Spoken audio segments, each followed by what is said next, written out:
una presentación que hemos estado trabajando pues ya desde hace algunos años, porque en Internet Society creemos que Internet es para todas las personas. Esa es nuestra misión, es lo que inspira nuestro trabajo. Y para eso trabajamos en 8 proyectos en este 2020. Algunos de ellos están enfocados en hacer que Internet crezca, que sea más grande. Tenemos hay algunos proyectos con redes comunitarias, con el fomento de IXPs, de grupos de operadores de redes. Tenemos también un proyecto para mediciones de Internet, pero también tenemos un fuerte componente de seguridad. Queremos que Internet efectivamente crezca, pero también que sea más fuerte. Y para que sea más fuerte necesitamos que sea más segura. Uno de los proyectos que estamos trabajando para lograr esto es Manners, que son estas normas mutuamente acordadas para la seguridad del enrutamiento. Hemos estado trabajando de la mano de aliados como LACNIC, de aliados de la comunidad académica, del sector privado, gubernamental. En general, nos gusta colaborar con todos los actores del ecosistema porque sabemos que Internet lo hacemos entre todos los involucrados, no solamente un actor. Este aspecto de seguridad del enrutamiento para nosotros es fundamental porque existen alrededor de 60.000 sistemas autónomos en Internet que están interconectados e intercambian información a través de BGP, que es un protocolo que se basa en la confianza entre las redes. Cuando estos protocolos empezaron a surgir, la seguridad no era un factor primordial, no era un tema fundamental. Con el avance y la expansión de Internet, nos hemos dado cuenta que ahora podemos utilizar Internet, sus aplicaciones y sus servicios para un número increíble de trámites, de sectores, y cada vez nos hemos dado cuenta que la seguridad cobra un papel primordial, porque podemos exponernos como operadores de redes o como usuarios finales a las consecuencias de algunos incidentes de enrutamiento. Por ejemplo, no tenemos la cifra final todavía de 2019, pero en 2018 hubo más de 12.000 incidentes de enrutamiento.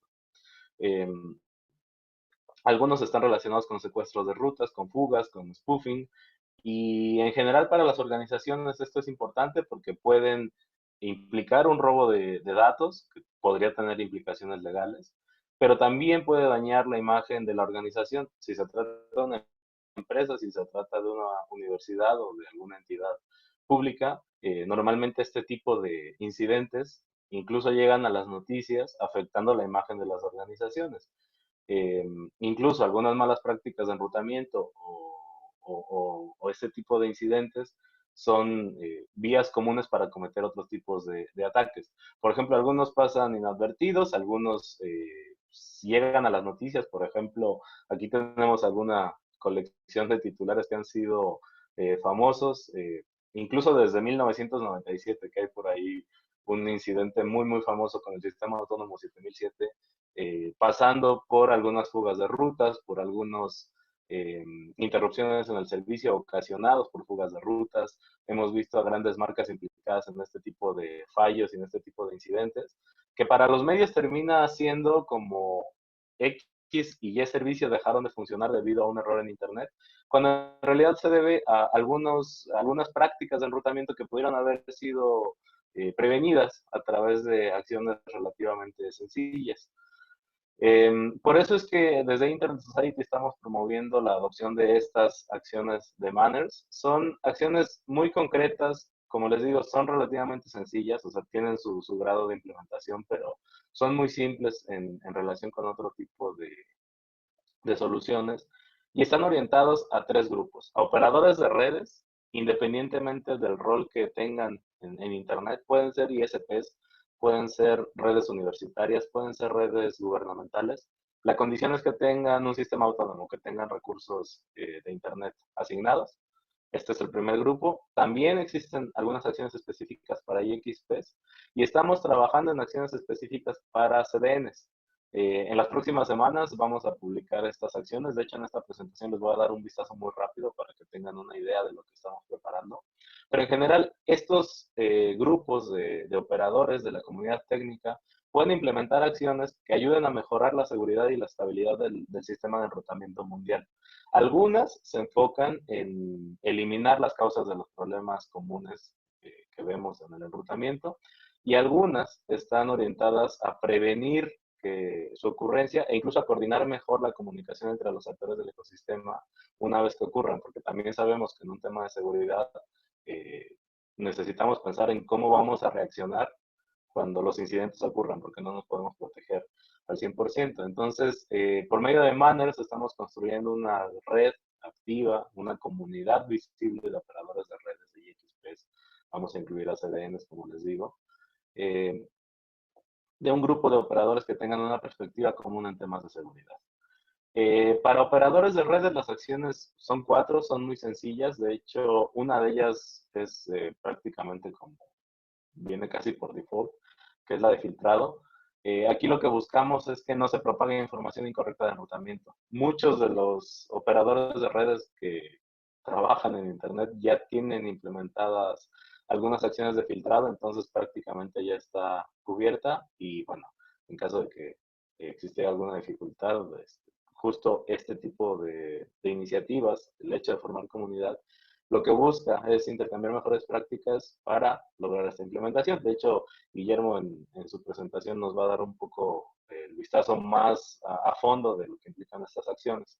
La segunda acción es anti-spoofing. Se centra mucho en prevenir que el tráfico en Internet eh, no ocurra con direcciones IP de origen que estén falsificadas.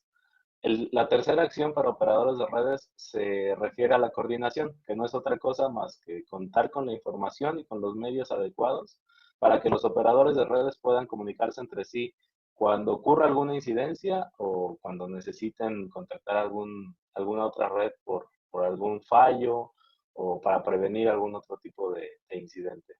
Y por último, la validación global, que por ejemplo, en la región de América Latina y el Caribe está muy centrada en RPKI, pero también se puede hacer con IRRs. Pero bueno, básicamente estas son las cuatro acciones, como les decía, algunas están enfocadas en prevenir que ocurran los incidentes, por ejemplo, el filtrado, el anti-spoofing, eh, pero el tema de coordinación es sumamente importante. Necesitamos tener estos contactos para saber a quién llamarle, a quién levantarle el teléfono, mandarle un correo en el momento en que ocurra un incidente. Simplemente muchos de estos incidentes, muchos de las consecuencias se solucionan levantando el teléfono y contactando a la persona indicada. Por eso es que también lo estamos incluyendo como una de las acciones. En el terreno de los XPs, las acciones se parecen mucho a las de operadores de redes. Cambia un poco, por ejemplo, en proteger la plataforma de peering, que es una acción que se añade. También se añade la acción de que los CXPs promuevan la adopción de manners entre los miembros que se conecten al punto de intercambio de tráfico, pero ahí está, ¿no? Por ejemplo, prevenir la propagación de información incorrecta de enrutamiento, facilitar la comunicación entre los miembros de la plataforma, y sobre todo ofrecer algunas herramientas de monitoreo y depuración a sus miembros. Esto ayuda a que los miembros del IXP puedan evaluarse a sí mismos y puedan verificar continuamente cuál es su grado de cumplimiento con las acciones de Manners. Nosotros tenemos una herramienta que es el observatorio, pero una de las acciones que estamos recomendando para IXPs es que ofrezcan estas herramientas para que los propios miembros puedan conocer cuál es el estado de su organización de cara a las acciones de Manners. Y esto que les decía, las acciones para CDNs es un proyecto que estamos trabajando, ya están las fases finales, de hecho en las próximas semanas ya deberíamos tener información pública, pero es básicamente el mismo principio, filtrar la información de enrutamiento, fomentar la coordinación entre los actores que están involucrados, promover la adopción de las acciones, ofrecer herramientas de monitoreo y depuración. Em, Nosotros también sabemos que una vez que las organizaciones se unen a la iniciativa, requieren recursos para implementar mejor, para entender mejor o incluso para convertirse en embajadores de estas acciones. Por eso tenemos algunas mejores prácticas operativas, las tenemos publicadas aquí en la página, de hecho ahí está la dirección, en manners.org, eh, porque nos gusta mucho tener como esta documentación disponible para cualquier persona interesada. Tenemos esta guía de implementación que está basada en mejores prácticas operativas, ha recibido reconocimiento de la comunidad a nivel global, por ejemplo, también resaltamos la comunidad de RIPE, pero ahí viene detallada la implementación de las acciones de manners para operadores de redes, vienen también recursos de video, recursos informativos, que pueden ayudar no solo a implementar las acciones de manners en sus redes, sino también a que difundan la información y puedan sumar a más personas y a más organizaciones en esta iniciativa. Como les comentaba, una de las acciones que estamos recomendando para IXPs y para CDNs es que ofrezcan herramientas de monitoreo, de depuración para sus miembros, porque es una buena forma de ayudar a que evalúen el cumplimiento de los propios operadores con respecto a las acciones de manners. Nosotros también tenemos un observatorio que lanzamos en agosto del año pasado, el 14 de agosto del año pasado, eh, no como una forma de señalar a los culpables de los incidentes, sino como una herramienta para evaluar de alguna forma imparcial a los sistemas autónomos que participan, para saber en qué nivel se encuentra cada participante, para mejorar la reputación, la transparencia de la iniciativa. Nos ayuda a ver de forma continua y en tiempo real el estado de la seguridad y la resiliencia del sistema de enrutamiento, y sobre todo para las organizaciones que ya forman parte de Manners, les da una vista específica con información adicional que les permite verificar su nivel de cumplimiento. O sea, si tienen estas herramientas disponibles, también en el observatorio pueden entrar, verificar los datos, incluso compararse con otros sistemas autónomos. Como les digo, no con el ánimo de provocar un señalamiento hacia culpables, sino para ayudar a que los participantes de la iniciativa mejoren y encuentren las herramientas para implementar mejor las acciones, para corregir algunos fallos y para prevenir incidentes, que es el fin último de la iniciativa. En el observatorio estamos recopilando fuentes de datos que están disponibles de manera pública. Recurrimos a BGP Stream, al reporte de CAIDA, a las bases de datos de RIPE, a PeeringDB. En general, toda la iniciativa está orientada hacia utilizar recursos que ya existen entre la comunidad. Incluso para la implementación de las acciones no estamos buscando una certificación específica, no estamos promoviendo nuevos recursos, no estamos promoviendo que exista, digamos, un sello de confianza o algo por el estilo, sino recurrir a las acciones que ya existen entre la comunidad para la implementación. Normalmente las herramientas que se utilizan suelen ser de acceso abierto, los datos también. Y, por ejemplo, lo que hace el observatorio es tomar todas estas mediciones, compilarlas en un solo sitio y facilitarles el uso a los integrantes de la comunidad de Manners y a cualquier interesado. Esta es la vista general del observatorio. Aquí está la dirección, que es observatory.manners.org.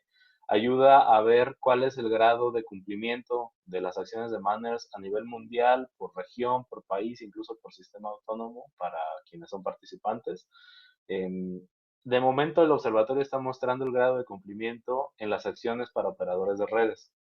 Aquí podemos ver, por ejemplo, está el tema de filtrado, soluciones de anti-spoofing, soluciones de coordinación y de validación global, que es la cuarta acción. Está dividida en dos porque se puede hacer por IRRs o por RPKI.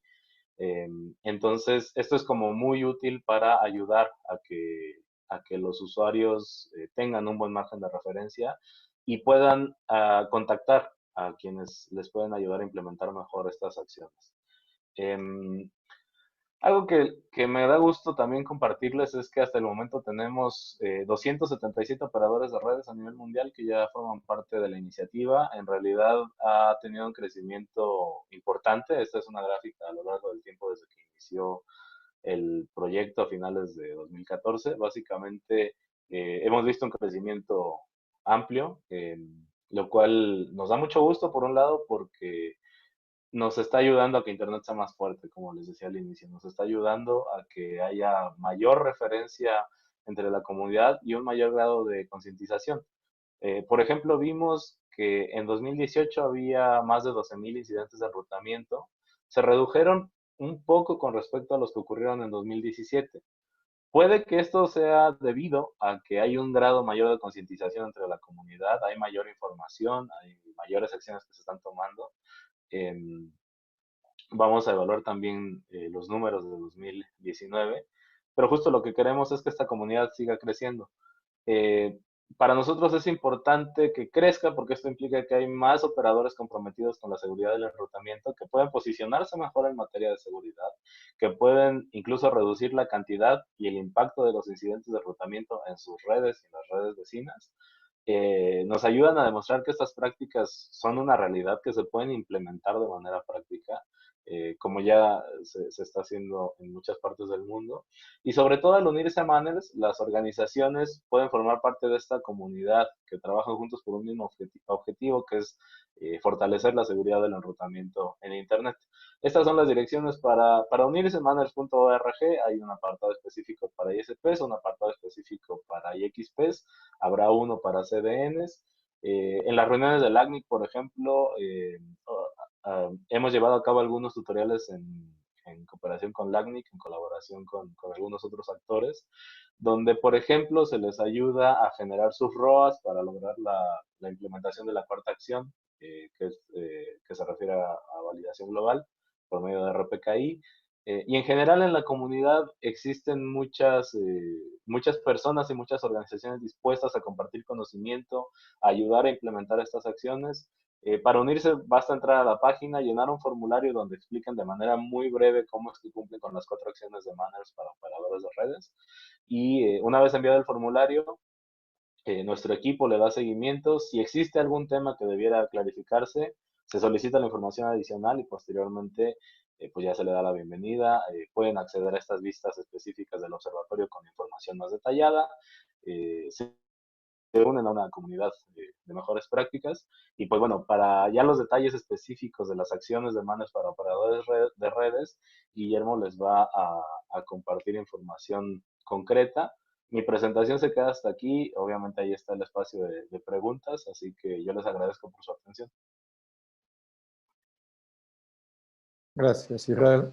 Bueno, vamos a ver entonces un poco en más detalle las acciones que tienen que ver con las normas que pide Manners que hay que desplegar para cumplir.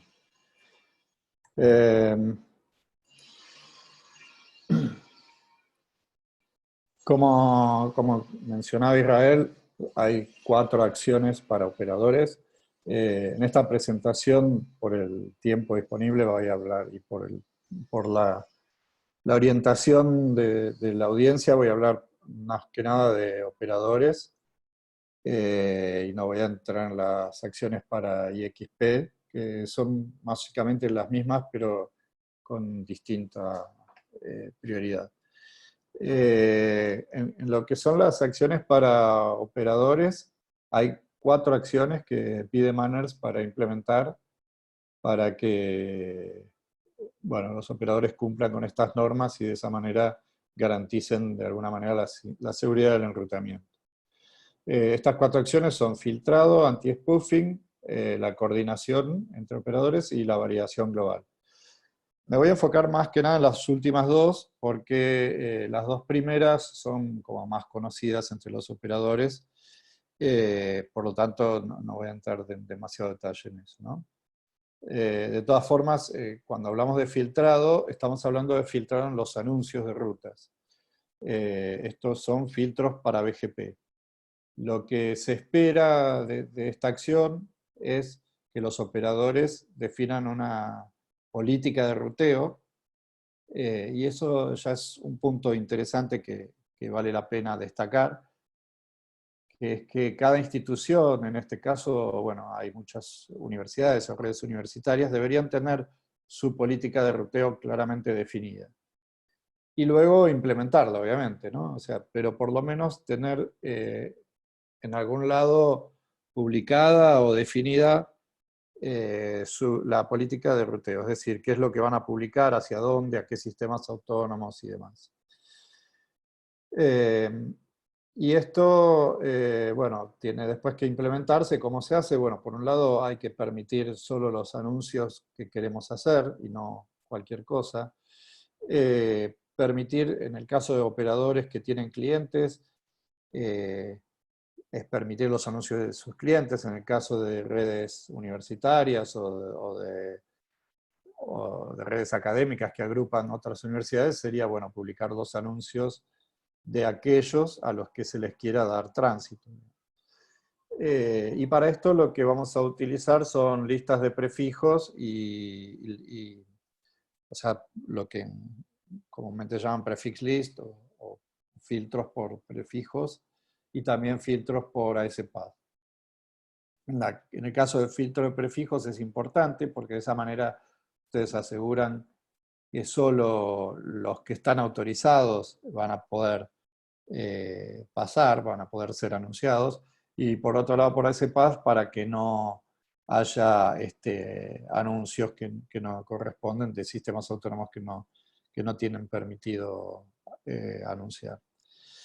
Y es importante que los operadores, sean ISPs o sean redes académicas, controlen que aquellos clientes o organizaciones conectadas a las cuales les van a dar tránsito posean legítimamente el sistema autónomo y los prefijos.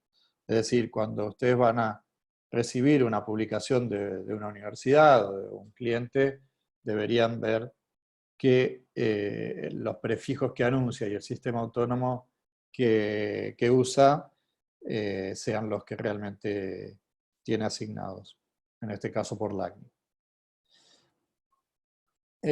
Con respecto a anti-spoofing, lo que queremos es no permitir el tráfico el tráfico con direcciones IP de fuentes falsificadas. Entonces, de esa manera lo que hay que implementar es lo que muchas veces se llama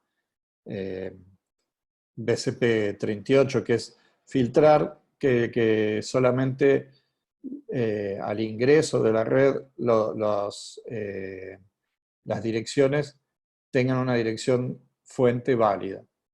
Entonces, esto es tanto, por ejemplo, en las redes que son de clientes stub, deberíamos poder verificar que lo que entra desde esa red viene con una IP de source, una IP fuente, que es la que corresponde a ese cliente. Para los usuarios, incluso para la infraestructura del operador, ¿no? Y bueno, hay una política, hay una RFC, que es una que es sobre ingress filtering, que es la BCP38, que es una de las mejores prácticas, que detalla cómo hacer este filtrado, por ejemplo, con una técnica bastante conocida que es el Unicast Reverse Pass Forwarding. De esa manera uno puede directamente en las interfaces donde conecta clientes hacer la verificación de que los paquetes que entran solo van a poder tener las direcciones del cliente que corresponde y no van a ir con IP falsificadas. Esto es fundamental para evitar ataques de negación de servicio, ¿no? Bueno. Ahora entrando en las otras 2 acciones que dije que iba a hablar un poco más en detalle, la coordinación entre operadores. Una parte importante del ruteo global y en esos incidentes que mostraba Israel, se veía, por ejemplo, en los secuestros de ruta o en los hijacking o en los incidentes que había habido de ruteo, la solución pasó fundamentalmente por la coordinación entre operadores, la cooperación entre los operadores de red.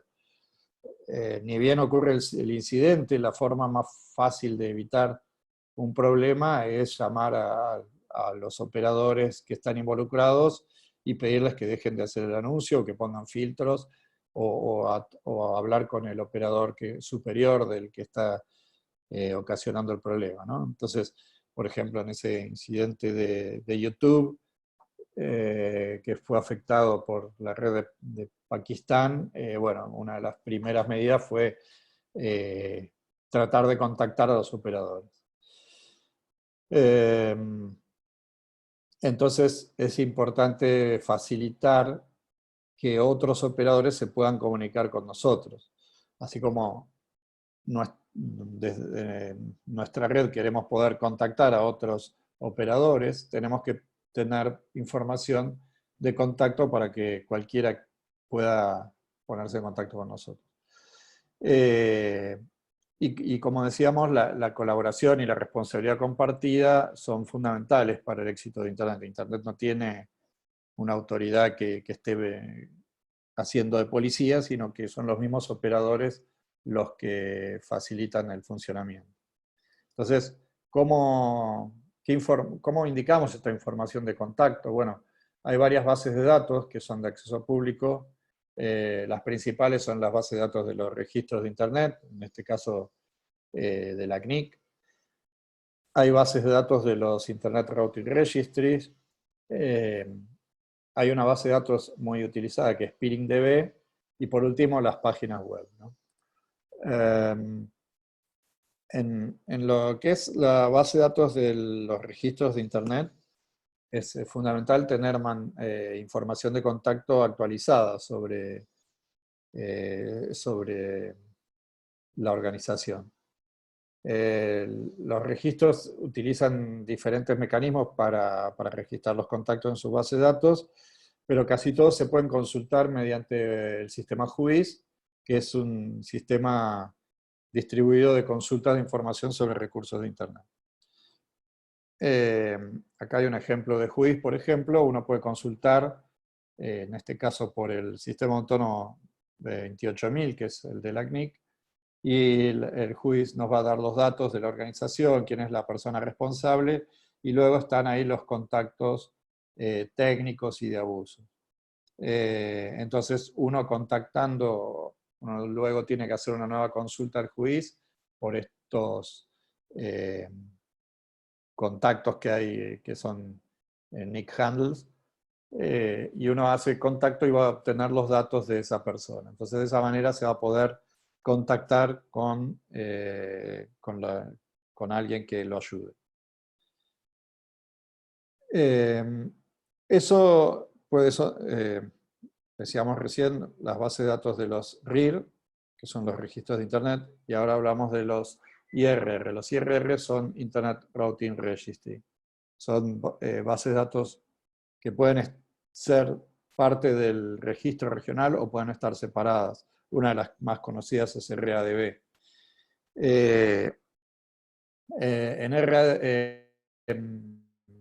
En las Internet Routing Registry, una cosa que uno puede hacer es publicar mediante un lenguaje llamado RPCL objetos que describen la política de ruteo. Una de las cosas que dije hace un rato era que era importante que los operadores tuvieran definida una política de ruteo para la organización y publicada en algún lado. Bueno, puede estar publicada y debería estar publicada en alguna de las páginas web de la organización, pero también se puede utilizar un Internet Routing Registry para publicar eso. Y dentro de eso hay un campo maintainer, que es el que permite contactar a quien mantiene determinado objeto. Por ejemplo, en este caso estamos haciendo una consulta de RADB por el sistema autónomo 28000, y fíjense que es bastante parecido al JUIS, pero es otra información la que está dando. Y ahí dice quién es el que mantiene la información del sistema autónomo 28000 y quién cambió esto por última vez. Pero bueno, contactando al maintainer uno podría tener información de a quién contactar por un problema. PeeringDB es una base de datos que quienes no están suscriptos les aconsejo que se registren. Es una base de datos muy utilizada para establecer peering. De hecho, tanto las CDNs como los grandes operadores consultan esta base de datos para ver dónde pueden hacer peering o dónde pueden encontrar contactos para determinados sistemas autónomos. Cuando una CDN o un sistema autónomo de un operador grande tiene mucho tráfico con otro sistema autónomo, lo primero que va a querer hacer es ver dónde está conectado ese otro sistema autónomo para tratar de establecer un peering. Entonces, tener la información aquí actualizada es útil para para que los demás puedan establecer peering con nosotros. Y bueno, y también es un punto de contacto, muchas veces está más actualizada esta base de datos que otras como la del IRR. Acá hay un ejemplo de PeeringDB donde hay datos sobre la compañía, en este caso es Yahoo, con distinta información que tiene que ver, la primera parte tiene que ver con cuestiones sobre cómo hacer peering, cuáles son las características para hacer peering con ellos, y qué tipo de conexiones soportan y demás. Y abajo hay un montón de contactos técnicos y de policy de distinta clase que sirven para contactar en el caso de necesitar algo de ellos. Y hay una segunda parte que es donde se listan los sitios públicos y privados donde alguien puede hacer peering con esa organización. En este caso es Yahoo, entonces tiene un montón de IXPs donde está presente, y ahí tienen los nombres, los sistemas autónomos y las IPs con las cuales interconectarse. Y hay otros puntos privados donde ellos permiten data centers o puntos de interconexión no pública, donde ellos permiten una interconexión directa.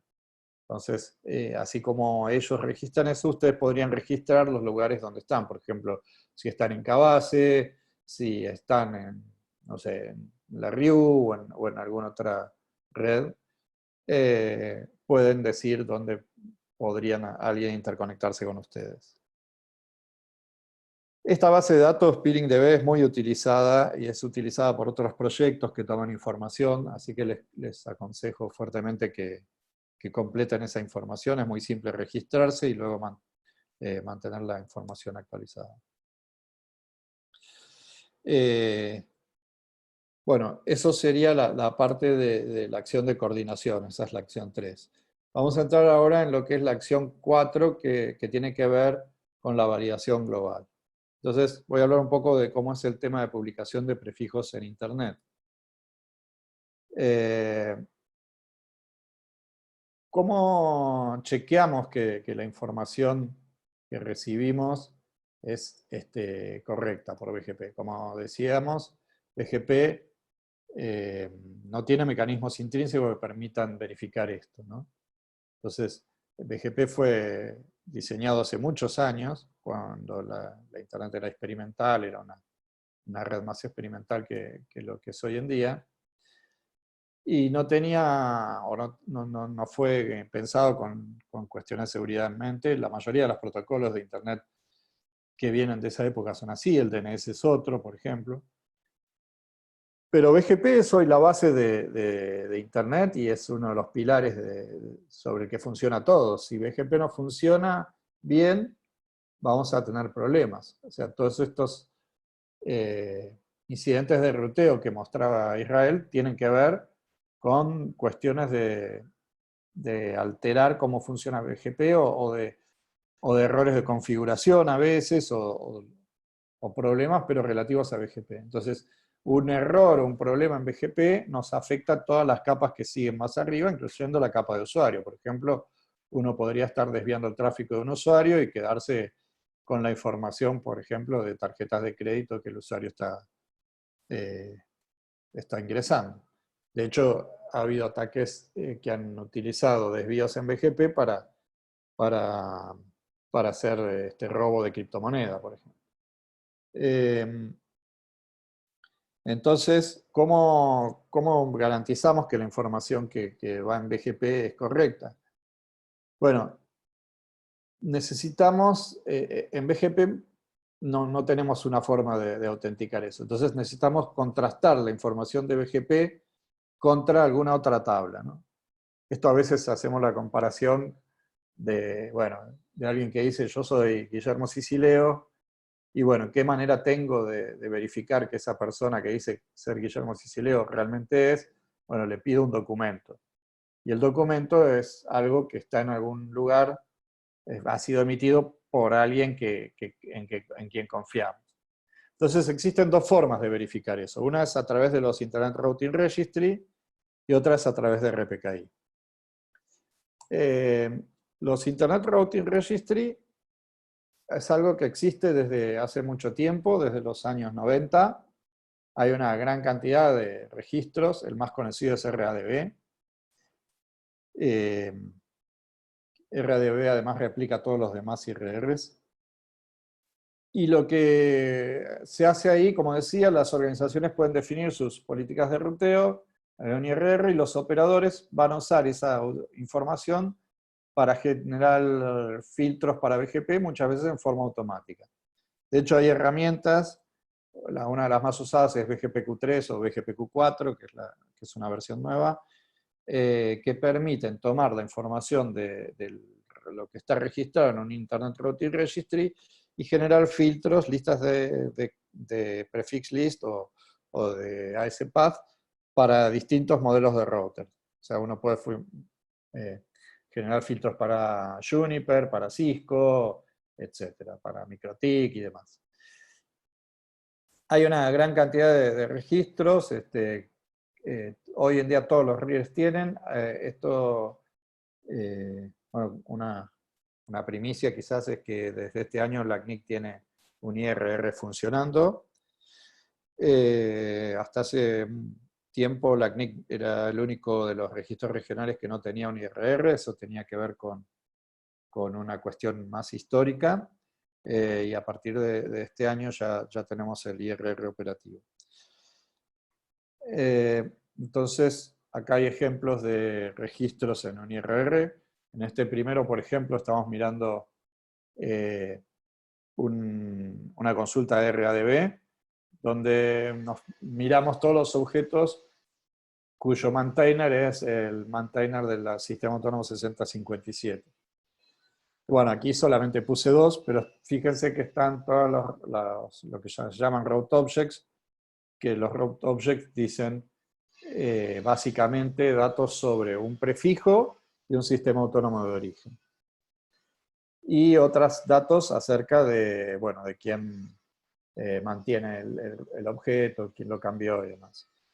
Pero lo que nos interesa del route object, y acá es donde es una forma de especificar políticas, es definir qué sistema autónomo va a anunciar, va a originar determinado prefijo. Entonces acá lo que estoy diciendo es que el prefijo 201, 221, 320/19 va a ser originado por el sistema autónomo 6057.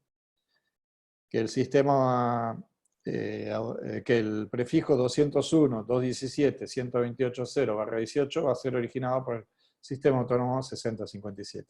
Si se fijan con esta consulta que me daría todos los route objects mantenidos por ese maintainer 6057, eso ya me tiraría una lista de todos los prefijos que el sistema autónomo 6057 me va a anunciar, o va a originar, digamos. Entonces ya eso me sirve para mis filtros. Bueno, eso es lo que hacen algunos software como los que mencionaba, que se pueden usar para configurar automáticamente las listas de prefijos. Hay otros registros, como los ASZ en los IRRs, que lo que permiten es agrupar conjuntos de sistemas autónomos. Y entonces, esto es muy utilizado, por ejemplo, cuando un proveedor quiere dar tránsito a otros sistemas autónomos y crea un ASZ en el cual incluye los miembros. Por ejemplo, en el segundo hay uno que es AS Antel Transit, y dice todos los miembros a los cuales Antel le va a proveer tránsito. Entonces, alguien que quiera darle servicio a Antel, ser un proveedor de Antel, bueno, le va a querer dar tránsito también a esos sistemas autónomos, y lo que va a hacer es listar justamente los sistemas autónomos y luego por cada sistema autónomo las redes, ¿no? Entonces, básicamente es eso la operatoria con un IRR. ¿Qué es lo que pasa con los IRRs y por qué aparece RPKI? Bueno, los IRRs, como dije, se originan en los 90 y tienen un sistema de autenticación y autorización un poco débil. En algunos casos, como RADB, simplemente uno se registra, paga la cuota con tarjeta de crédito y ya define un sistema autónomo y puede definir cosas sobre ese sistema autónomo. En otros casos, ni siquiera eso. En los casos de los registros de los IRR ligados a registros regionales, ARIN, AFRINIC, RIPE, APENIC, LACNIC, ahí sí puede haber modelos de autenticación más complejos, pero en otros IRRs no. No está tan claro. Y no está tan claro quién puede crear objetos y quién puede definir, por ejemplo. Entonces, si uno tiene un sistema autónomo registrado, va a poder definir rutas, prefijos que se van a publicar con ese sistema autónomo, y eso no es del todo correcto, ¿no? Entonces, RPKI es una propuesta que es bastante más nueva, y lo que hace RPKI es utilizar una infraestructura de clave pública para ser aplicada al enrutamiento, para BGP, digamos. Acá lo que hace RPKI es basarse en el modelo jerárquico de los 5 registros regionales, y a partir de ahí generar una infraestructura de clave pública. Cuando la CNIC asigna a las organizaciones un recurso, por ejemplo, un conjunto de direcciones IP o sistema autónomo, además de eso le va a poder dar un certificado digital, que es un certificado de X509, que tiene extensiones para representar recursos IPv4, IPv6 y sistemas autónomos. Entonces, quien recibe ese certificado digital va a tener una prueba verificable de la posesión. De esa manera, podemos generar objetos que van a poder ser firmados digitalmente, y que solo quien tiene el recurso va a poder firmar esos objetos. ¿Qué compone la solución RPKI? Tiene 2 partes. Una que es la publicación de la información. La publicación de la información sería lo que hoy decía cuando yo decía, bueno, necesito que alguien me dé un DNI a mi nombre. Bueno, eso sería la información que se genera certificando, en el caso, bueno, mío, hay una organización en el país que certifica que yo soy Guillermo Sicileo y me da un documento.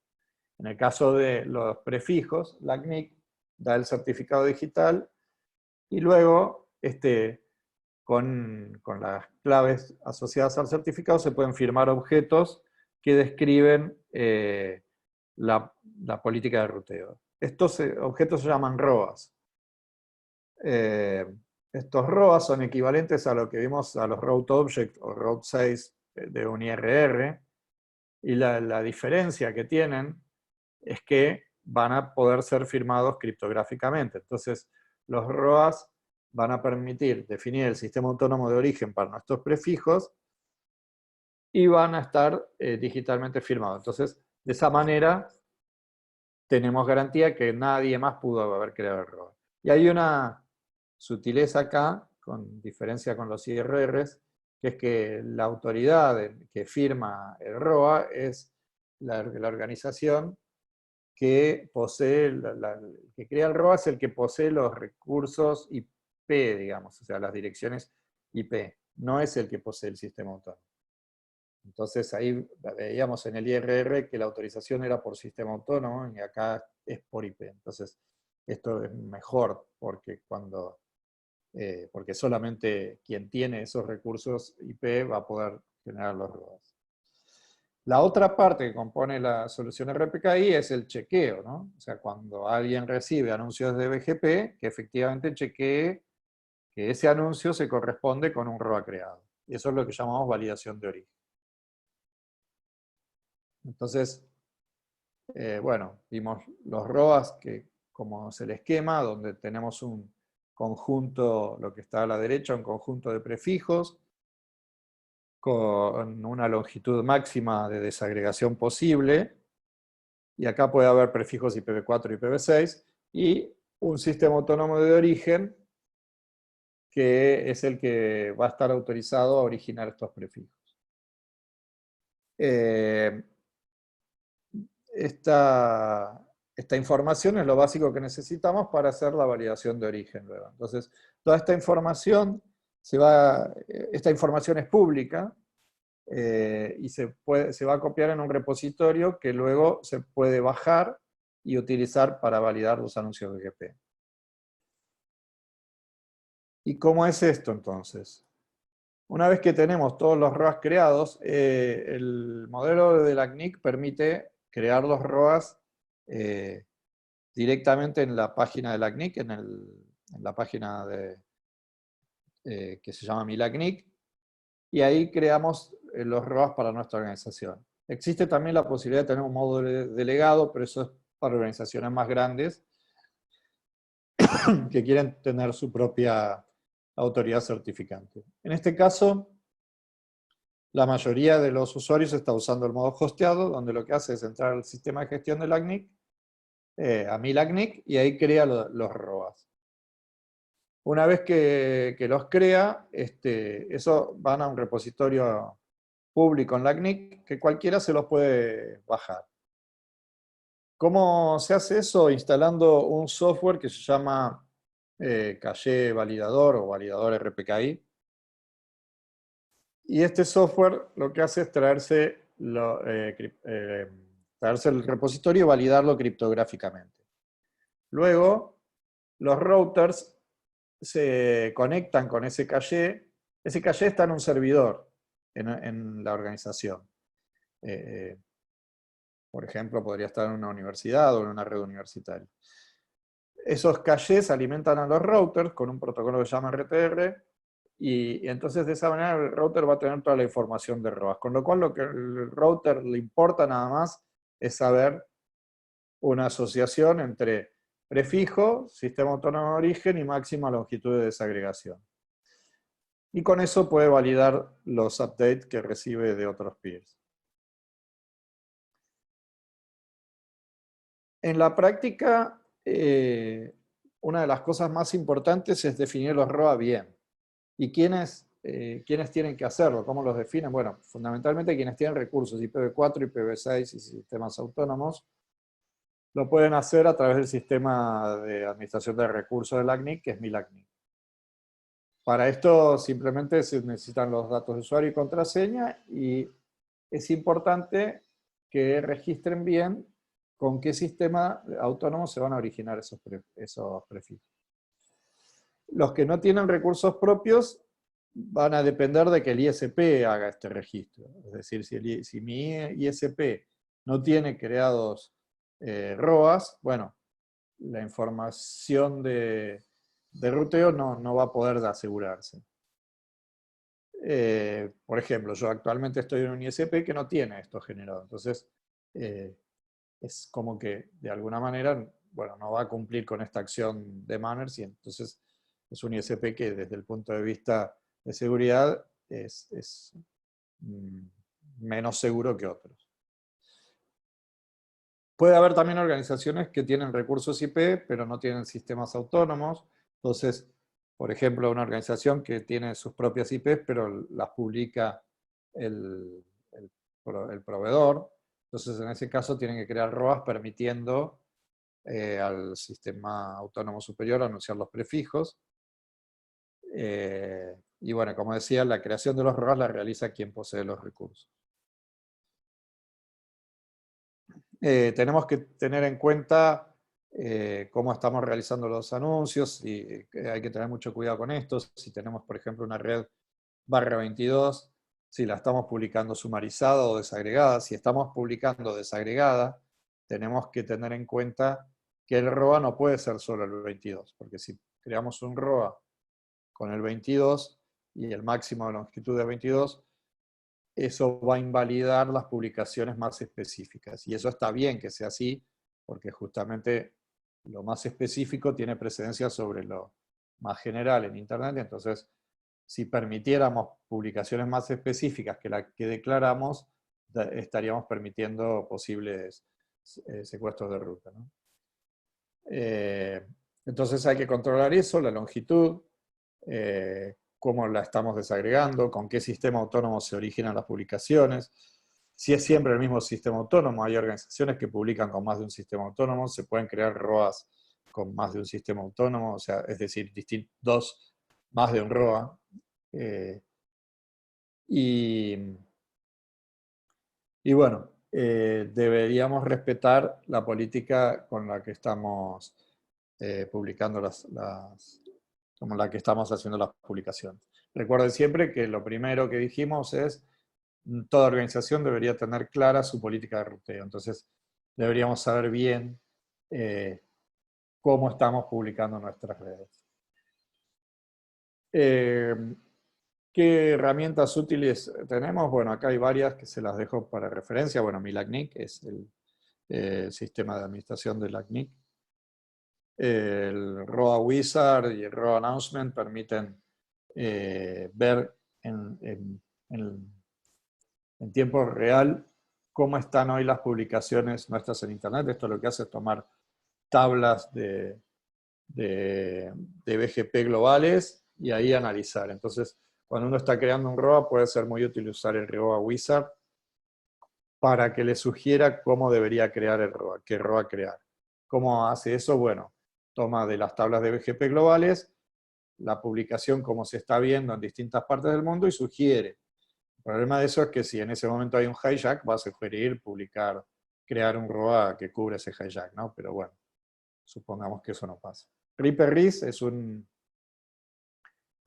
herramienta de RIPE que es muy interesante. También se las recomiendo para que la vean. Ahí ustedes pueden ver información histórica de la publicación de prefijos. Ustedes simplemente pueden poner el sistema autónomo o una dirección IP y pueden ver quién la publicó. Pueden verla cómo se está publicando en el momento o históricamente, qué sistemas autónomos y demás. Y documentación sobre RPKI, hay muy buena documentación en este link que está ahí, que es rpki.readthedocs.io. También es uno de los documentos más completos que hay sobre RPKI. Bueno, esta era brevemente la introducción a los temas de Manners, y la idea es que si tienen preguntas, estamos dispuestos a responderlas. Y también recuerden, bueno, que está el taller que va a ser el día 6 de marzo, donde vamos a ver algunos de estos temas en más detalles.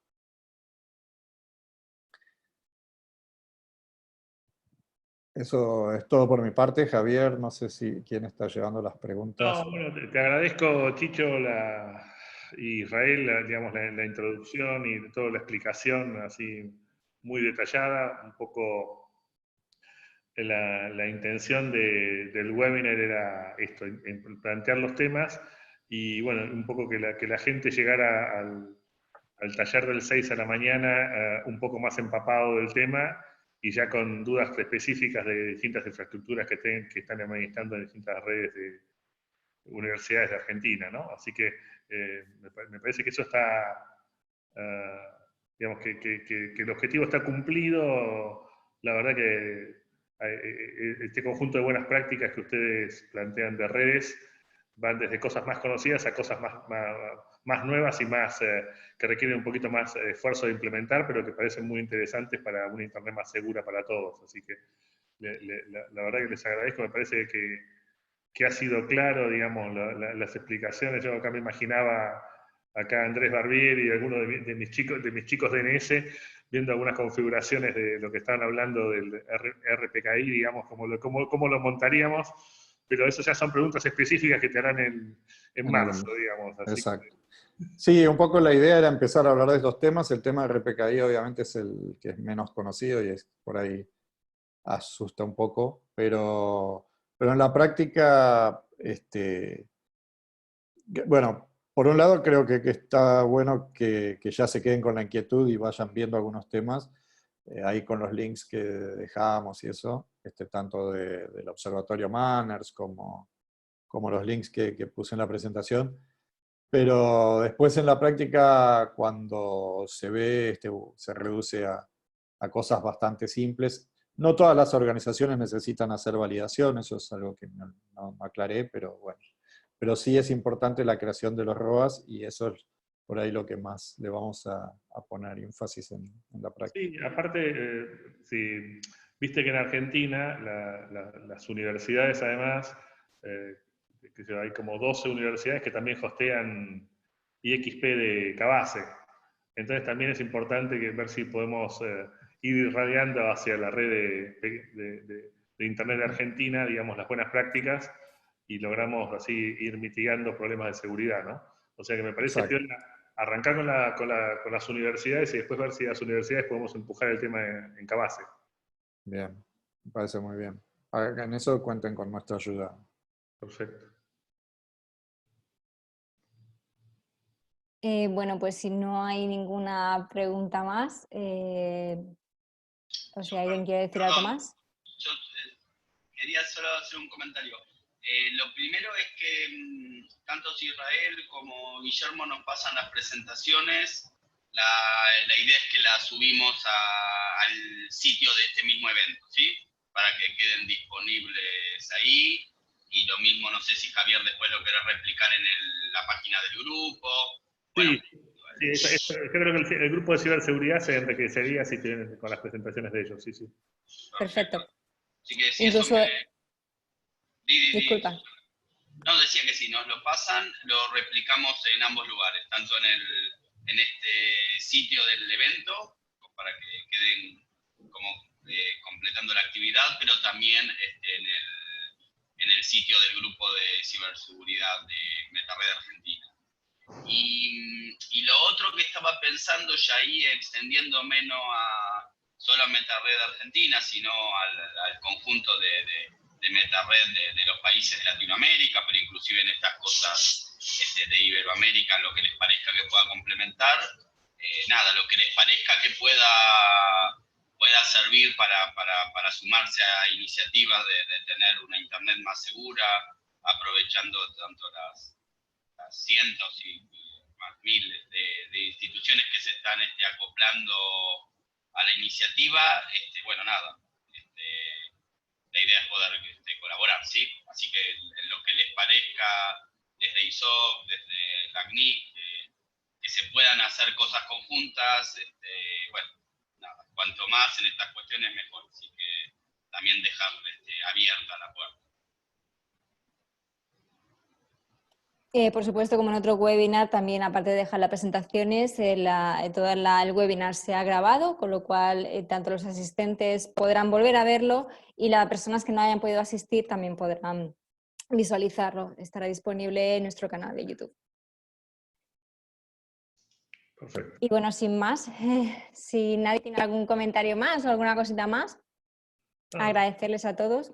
Yo quería agradecer a Javier. Internet Society y la CNIC, especialmente, digamos, el tema de coordinar la sesión de webinar, y fue todo hecho con poco tiempo, y les agradezco mucho que hayan hecho lugar en sus agendas, y espero verlos el 6 de marzo acá en Argentina, en la reunión de ciberseguridad de MetaRed y el CIN, y agradecérselo personalmente. Aparte, digamos, siempre es importante que gente como ustedes hable no solo con nosotros, sino con los rectores y demás. Así que les agradezco, y por supuesto agradezco a MetaRed el apoyo. Hoy me olvidé de agradecer que también el 6 va a estar Jesús Martínez anunciando y lanzando el kit de concientización de ciberseguridad de INCIBE y MetaRed para universidades.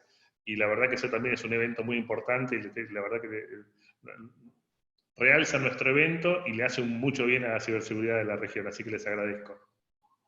A vosotros siempre. Bueno, pues muchísimas gracias a todos. Germán, muchas gracias por estar con nosotros, los ponentes, muchas gracias también, y a Javier y a Ernesto por organizar este webinar. Un saludo a todos y espero que tengáis un buen día. Chao, gracias. Bueno, Hasta luego. Gracias, saludos. Gracias.